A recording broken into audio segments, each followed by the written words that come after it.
वारंवार उत्तर दिलेलं आहे आणि किरीट सोमय्याला उत्तर द्यायला काही मी बांधील नाही। मी कोर्टाच्या आदेशाची प्रत मागच्या वेळेला आपल्यासमोर वाचून दाखवलेली। कोर्टाने त्यात स्पष्ट असं म्हटलं होतं की साई रिसॉर्टची कारवाई ही जी काय आहे ही मालाफाईड आहे, तसं कोर्टाच्या आदेशामध्ये स्पष्ट म्हटलं आहे। म्हणून मी त्याच्यावरती जास्त काही जाऊ इच्छित नाही। तो जो काय विषय आहे कोर्टाने आम्हाला ते सांगितलंय की नियमाच्या बाहेर जर काय बांधकाम असेल तर आम्ही सदानंद कदम यांनी सांगितलंय की ते आम्ही तोडू। यात कुठेही माझा संबंध नाही, माझा त्या विषयाशी कुठलाही संबंध नाही, मी वारंवार सांगितलेलं आहे आणि ही ऑर्डर देखील सदानंद कदम यांच्यासाठीचीच आहे। प्रश्न असा आहे की किरीट सोमय्यांनी आतापर्यंत फार वल्गना केल्या, लोकांच्या पाठी खोटे आरोप लावले, त्यांना वेगवेगळ्या प्रकारे हैराण करून एजन्सीज लावून वेगवेगळ्या पक्षात जायला भाग पडलं। आज मी किरीट सोमय्याला आव्हान देण्यासाठी इथे आपल्याला बोलवलेलं आहे। किरीट सोमय्यामध्ये जर हिम्मत असेल तर मी एक प्रकरण खेडचे तत्कालीन आमदार, माजी मंत्री, माजी विरोधी पक्षनेते रामदास कदम यांच्या भूखंडाची प्रकरण मी आपल्याला सांगतोय। पालिकेच्या मालकीचा भूखंड होता, त्या नगरपालिकेच्या भूखंडाचा नंबर आहे 1490 आणि त्यापैकी 1600 चौरस मीटर ही जागा त्याच्यामध्ये रामदास कदम यांच्या शिवतेज आरोग्य संस्थेने लाटलेली आहे। आता ही लाटली कशी, याच्यात नियमाचा कुठे भंग झाला। ही जागा खेड नगरपालिकेची आरक्षित जागा आहे हरित पट्ट्यासाठी। आपल्याला माहिती आहे की जेव्हा हरित पट्टा असतो, ग्रीन झोन असतो, तिथे कुठल्याही प्रकारचं बांधकाम करता येत नाही। अशा प्रकारचं आरक्षण लपवून खेड नगरपालिकेकडनं हा भूखंड लाटला गेला, त्याच्यावर शिवतेज आरोग्य संस्थेचं बांधकाम झालं। शिवतेज आरोग्य संस्था ही दाखवली गेली की आरोग्याशी संबंधित काम करणारी संस्था आहे। भूखंडावरती एक प्रकारे बांधकाम करताच येत नाही, कारण ते हरित पट्ट्यात आहे आणि हरित पट्ट्यात असताना ते आरक्षण लपवून स्वतःच्या संस्थेसाठी हा भूखंड मिळवला, त्याच्यावर बांधकाम केलं। बांधकामाचे निकष देखील त्यांनी डावलले। बांधकामामध्ये तिकडे जर आरक्षण लपवून जर त्यांना प्लॉट मिळालेला होता तरी देखील तो प्लॉट सुरुवातीला 3 वर्ष, नंतर 7 वर्षासाठी देता येतो, परंतु यांनी सुरुवातीला 9 वर्ष आणि नंतर 99 वर्षासाठी हा प्लॉट त्यांनी ताब्यात घेतला। शासनाच्या नियमाप्रमाणे महिन्याला 100 रुपये भाडं होतं, यांनी खेड नगरपालिकेचे ठराव केले की वर्षाला 100 रुपये भाडं, ते देखील त्यांनी भरलेलं नाही। जी सगळी बांधकामाच्या परवानग्या होत्या यात सगळ्या घोटाळे केलेले आहेत, त्याच्यात खोटे दाखले आहेत, त्याच्यात खोट्या परवानग्या आहेत आणि अशा प्रकारचा हा भूखंड लाटण्याचं काम हा शिवतेज आरोग्य मंडळाने, शिवतेज आरोग्य संस्थेने केलेला आहे। या संस्थेचे अध्यक्ष, तत्कालीन मंत्री, विरोधी पक्ष नेते हे सगळे पदावर असताना केलेले आहे, हे सगळं पदावर असताना केलेले आहे। हे बांधकाम आजही पूर नियंत्रण रेषा जी आहे या पूर नियंत्रण रेषेच्या अखत्यारीत येतं, म्हणजे याचा अर्थ असा आहे की सगळे निकष डावलून यांनी केलेले आहे। ज्या सदानंद कदम यांच्या रिसॉर्टच्या बाबतीमध्ये CRZ कायद्याचं उल्लंघन होतं म्हणून आणि त्याचं पाणी समुद्रात जात कदम यांना अटक केली। किरीट सोमय्या वारंवार तिकडे हातोडा घेऊन जात होते। माझा साधा प्रश्न असा आहे, किरीट सोमय्यामध्ये जर हिम्मत पक्षाच्या अंगावरती भुंकायचं, त्यांना सत्वायचं हिम्मत असेल तर रामदास कदमांची चौकशी कलेक्टरकडे जाऊन मागा। तुझ्यात तर हिम्मत नाहीच हे आम्हाला दिसतंय, कारण तू भाडोत्री आहेस, तुला फक्त भुंकायला सांगितलं तर तू भुंकतो। हिम्मत असेल तर रामदास कदम आणि त्यांच्या दोन्ही मुलांच्या बाबतीमध्ये ही चौकशी करा। या पूर्ण आणि सगळ्यात महत्वाचं 2000 कलेक्टरकडे केलेली आहे।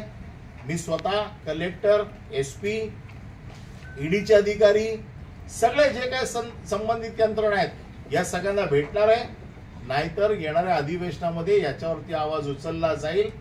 हे एक प्रकरण मी किरीट सोमय्यांकडे देतो, त्याची सगळी कागदपत्र माझ्याकडे आहे. दुसरं प्रकरण त्यांचं जे आहे ते तर त्याच्यापेक्षा पण भयानक आहे. एक जांभुर्डे नावाचं गाव आहे खेडमध्ये, येथे जमीन भूसंपादन करण्यात आलं. रामदास कदम यांची जी 2 मुलं आहेत, योगेश रामदास कदम व सिद्धेश रामदास कदम, या योगेश रामदास कदम आणि सिद्धेश रामदास कदम यांची 15 गुंठे तिथे जागा होती. 15 गुंठे जागा होती. 7/12 वरती 15 गुंठे जागा आहे. यांनी मोबदला वसूल कितीचा केला? 18.5 गुंठ्याचा. म्हणजे तिकडे देखील कागदपत्रांमध्ये हेराफेरी करून सरकारकडनं अतिरिक्त पैसे उचलले. 45 लाख रुपये त्यांनी त्याचे उचलले आणि त्या उपर त्यांनी आता तोच प्लॉट 33 गुंठ्यासाठी त्यांनी एने करायची परवानगी मागितलेली आहे. म्हणजे ज्या प्लॉटचं ऍक्विजिशन झालेलं आहे, ज्याचे पैसे यांनी घेतलेले आहेत, तोच प्लॉट आता ते म्हणतात ऍक्विजिशन झालेलं नाही, आम्हाला एनेची परमिशन द्या. म्हणजे सरकारच्या पदावरती बसलेले आहेत. योगेश कदम हे आमदार आहेत, त्यांचा भाऊ आता प्रदूषण महामंडळाचा अध्यक्ष आहे. रामदास कदम मंत्री होते, विरोधी पक्षनेते होते, आमदार होते. म्हणजे आपल्या शासकीय पदाचा वापर करून त्यांनी हे सगळे, हे तर फक्त मी आज किरीट सोमय्याला सॅम्पल टेस्ट म्हणून 2 केसेस देतोय. असे विविध 12 ते 13 घोटाळे हे येणाऱ्या कालावधीमध्ये मी बाहेर काढीन. रामदास कदम यांनी स्वतःच्या सख्या भावाला देखील सोडलेलं नाहीये. आमची राजकीय कारकीर्द उद्ध्वस्त करण्याचा प्रयत्न केला आणि स्वतः काचेच्या घरात राहायचं आणि दुसऱ्यावरती दगड मारायचे हे काम केलंय. आता काचेची घरं कशी फटाफट फुटतील ही 2 उदाहरणं मी आज किरीट सोमय्यांकडे पाठवतोय. किरीट सोमय्यांमध्ये हिंमत असेल तर त्यांनी ह्या सगळ्या प्रकरणाचा पाठपुरावा करावा. रामदास कदम आणि त्याच्या 2 मुलांना आत टाकण्याची जी भाषा आमच्याबद्दल करत होता ना, अनिल पराग को तो अंदर जाना ही पडेगा, हिंमत असेल तर रामदास कदम आणि त्याच्या 2 मुलांना आतमध्ये टाकवावं. त्याचबरोबर या प्रकरणाची ईडीची चौकशी देखील किरीट सोमय्याने मागावी. मी काही दिवसांनी रत्नागिरीचे कलेक्टर, SP यांच्याकडे या सगळ्या प्रकरणांचा पाठपुरावा करणार आहे. पण त्याचबरोबर मुंबईतले SRA घोटाळे, मुंबईतल्या भानगडी, प्रदूषण मंडळाचा अध्यक्ष असताना केलेले घोटाळे, या सगळ्यावरती आता तुम्हाला माहिती आहे की त्यांच्या मुलाला देखील प्रदूषण महामंडळ दिलेलं आहे, जे निकषात बसत नाहीये तरी देखील दिलेलं आहे. आता त्याच्या पाठपुरावा करण्याची गरज आहे. पूर नियंत्रण रेषेच्या आतमधलं बांधकाम जो अध्यक्ष आहे त्याच्या संस्थेने केलेलं आहे. आम्हाला बघायचं आहे की त्याच्या संस्थेत आता काय कारवाई करते. आणि म्हणून ही 2 प्रकरणं आपल्या मार्फत किरीट सोमय्यांकडे पाठवतो. किरीट सोमय्यांनी जर मला वेळ दिला तर मी स्वतः त्याला समजवायला जाईल. हिंमत असेल तर त्यांनी मला वेळ द्यावा, मी त्यांना नीट समजून सांगतो हे प्रकरण काय आहे ते, कारण फार ठिकाणी फिरत असतात ते. आणि म्हणून या सगळ्या प्रकरणाचा पाठपुरावा त्यांनी करावा. अन्यथा नागडा पोपट म्हणून त्यांचा जो काय उल्लेख केला आहे, हा पोपट उडत उडत सगळीकडे फिरतोय. मध्यंतरी त्याला शरम होती म्हणून घरात बसला होता. अरे कमीत कमी आपल्या घरच्यांचे तर विचार करा की जो ज्या पद्धतीने महाराष्ट्राने तुम्हाला बघितलेला आहे, खरं म्हणजे दुसरा कोण असला असता तर त्याने लाजेने घराच्या बाहेर पडला नसता. पण हा निर्लज्ज माणूस आहे. आम्हाला बघायचं आहे की आता त्याची किती हिंमत आहे आणि किती ताकदीने तो रामदास कदम यांच्या विरोधात लागतो. अशीच काही प्रकरणं किरीट सोमय्याकडे पाठवतो. बघूया त्याची किती ताकद आहे. ती जमीनसाठी केलेली जांभुर्डेची, ही रोडसाठी केलेली जमीन. आणि म्हणून ही जमीन याचे सगळे तुम्हाला 7/12 त्याचे एनेचे कागदपत्र, हे एने करण्यासाठी केलेले अर्ज, त्याच्यावरती सरकारने उत्तरं दिली, ही सगळे मी आपल्याला पाठवतो. रस्ता करत असताना काय ठराव केला होता काय, म्हणजे महापालिकेमध्ये असं काही जे जागा मालक आहेत त्यांना मोबदला मिळतो ना. हे जागा मालक होते ना 15 गुंठ्याचे. 15 गुंठ्याचे मालक असताना 18.5 गुंठ्याचे पैसे घेतले कसे? आणि म्हणून ह्याने जे जे काही पाप केलेलं आहे, ह्या पापामध्ये सरकारी यंत्रणांना त्यांनी घेतलेलं आहे. आपल्याला माहिती आहे की साई रिसॉर्टमध्ये सरकारी यंत्रणेला हाताशी धरून साई रिसॉर्ट बांधलं गेलं या आरोपाखाली सरकारी कर्मचाऱ्यांना आग टाकलं, त्यांच्यावरती ईडीचे गुन्हे दाखल केले. आता मला बघायचंय की या सगळ्या प्रकरणामध्ये किती सरकारी कर्मचाऱ्यांवरती कारवाई होते. आणि सरकारी कर्मचारी याच्यामध्ये असल्याशिवाय अशा प्रकारचे घोटाळे होऊच शकत नाही. परब साहेब, जो तुम्ही पहिला मुद्दा मांडला, जे पहिले 2014चं प्रकरण मांडलं, तर रामदास कदम नेमके कोणत्या पदावर रामदास होते? बांधकाम 2014ला झालं आणि त्याचं रिझर्वेशन बदललं 2018ला. म्हणजे 2014 ते 2018 या काळात ते मंत्री होते आणि मंत्रीपदाचा गैरफायदा घेऊन आणि 2006ला जेव्हा हे खेड नगर परिषदेचे ठराव झाले त्यावेळेला ते विरोधी पक्षनेते होते. वाद किरीट सोमय्या विरुद्ध अनिल परब. आता वाद असं झालाय की अनिल परब विरुद्ध रामदास कदम आणि किरीट सोमय्यांना तुम्ही सांगताय की याचा न्याय नाही होणार. हे कसं काय? किरीट सोमय्याने महाराष्ट्र भ्रष्टाचार मुक्त करायची सुपारी घेतलेली आहे आणि ते सतत भ्रष्टाचार करणाऱ्या लोकांच्या पाठीशी लागलेले असतात आणि म्हणून आम्ही किरीट सोमय्यांना देते. तथाकथित महाराष्ट्रातले अण्णा हजारे आहेत आणि म्हणून आमची त्यांना विनंती आहे की महाराष्ट्रातली अनेक प्रकरणं त्यांनी उघडकीस आणली आहेत. रामदास कदमच का असं प्रश्न? रामदास कदम का? त्याचं कारण असं आहे की रामदास कदम यांनी या सगळ्या प्रकरणामध्ये खेडच्या फार मोठा पुढाकार घेतला होता. रामदास कदम यांनी किरीट सोमय्यांना सांगितलं होतं अशा अशा प्रकारे बांधकाम चुकीचं झालेलं आहे आणि किरीट सोमय्याने ते प्रकरण घेतलं. तथाकथित सगळा भ्रष्टाचार उघडकीस आणण्यासाठी म्हणून आम्ही पुन्हा किरीट सोमय्यालाच कडे पाठवतोय प्रकरण की तुम्हीच रामदास कदम यांची चौकशी करा. रामदास कदम आणि किरीट सोमय्या म्हणजे ह्यांनी शेण खाल्लंय आणि ते दुसऱ्याच्या तोंडाचा वास घेतात. म्हणून आमची इच्छा आहे की किरीट सोमय्यानेच या प्रकरणात लक्ष घालावं. किरीट सोमय्याने नाही घातलं तर आम्ही बघू. म्हणजे रामदास कदम आणि किरीट सोमय्यांची मिली बघत होती हे तर रामदास कदम यांनी मान्य केलेलं आहे ना की मी सगळे पुरावे दिलेत म्हणून. तो जो कर्वे नावाचा माणूस होता रामदास कदम यांचा, याने मान्य केलंय सगळीकडे की मीच किरीट सोमय्याला सगळी माहिती दिली रामदास कदम यांच्या माध्यमातून. आणि त्यामुळे आमची किरीट सोमय्याला विनंती आहे, कारण किरीट सोमय्या काल पण गेले होते खेडच्या प्रकरणाचा तपास करायला. तर माझं म्हणणं असं आहे किरीट सोमय्या एवढं जोरात काम करतायत तर माझ्या वतीने देखील किरीट सोमय्याने काम करायला पाहिजे. त्यांना विषय समजला नसेल तर मी समजवायला जाईल त्यांना. तुम्ही सांगितलं की या संदर्भात कलेक्टरकडे मी तक्रार केलेली आहे, त्याच्या संदर्भात काही उत्तर वगैरे आलेलं काहीच आलेलं नाहीये. ते लोक कुठली कागद पण देत नाही तरी देखील आम्हाला कागद मिळालेली आहे. याच्या बाबतीत कोर्टात देखील रीट फाईल झालेली आहे.